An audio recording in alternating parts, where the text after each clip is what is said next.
Good afternoon from Hilda City. I'm Pastor Margie Gonzalez, the chaplain here, and I just want to bring you another Take 5 segment. And today I want to read out of Psalm 57, verse 7. It says, "My heart is confident in you, O God. My heart is confident. No wonder I can sing your praises." Being absolutely sure of someone or something is the best way to dispel doubt and fear. And so when David writes this psalm, he's facing one of the most difficult seasons in his life. Yet he knows that if he will maintain his confidence in God, he can still be joyful in life and he can still praise. So verse 7, the first part says, "My heart is confident in you, O God." David here makes a bold declaration. He declares outright his confidence in God. It's a faith move. He's facing the threats of his enemy, King Saul. He's being chased, literally. And undoubtedly he feels afraid, but David chooses to be confident in God. And confidence is the feeling or belief that you can rely on someone or something. It's a firm trust.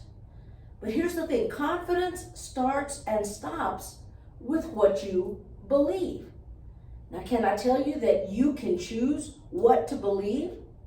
And so confidence in God has to be based on belief or on faith in who God is. But confidence is ultimately a choice. If there's anyone you can be confident in, it's God. And you can be absolutely sure of his character, his nature, and his promises because God does not change. Malachi 3:6 says, "I am the Lord and I change not." Hebrews 13:8 says, "Jesus Christ is the same yesterday, today, and forever." The next part of this verse says, again, "My heart is confident."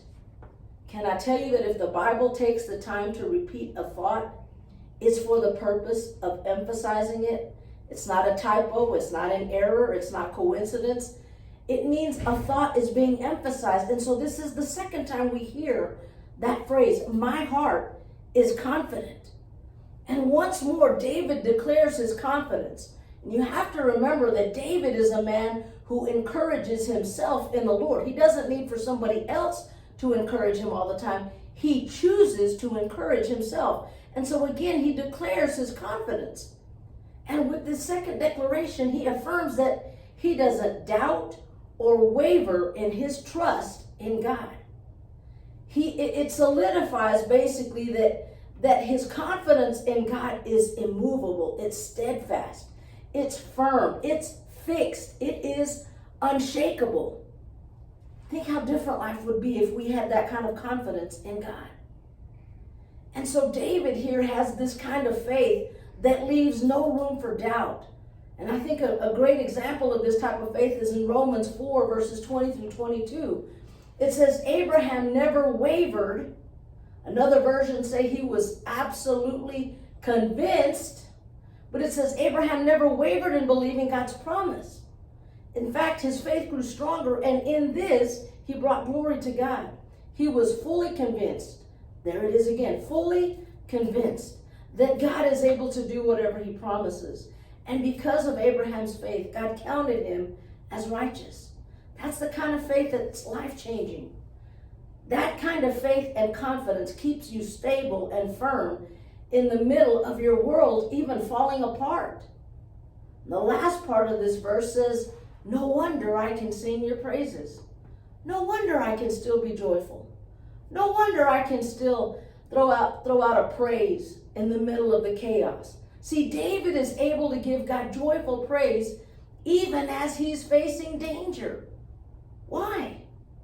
Because when you develop a confidence in God that overcomes all doubt, you learn to not only withstand the storms, but you learn to praise in the middle of the storm. Not only can you be still and know that he is God when you're under attack, but you can be joyful in the middle of it. So confidence in God means that you have no doubt that one way or another, God will rescue you.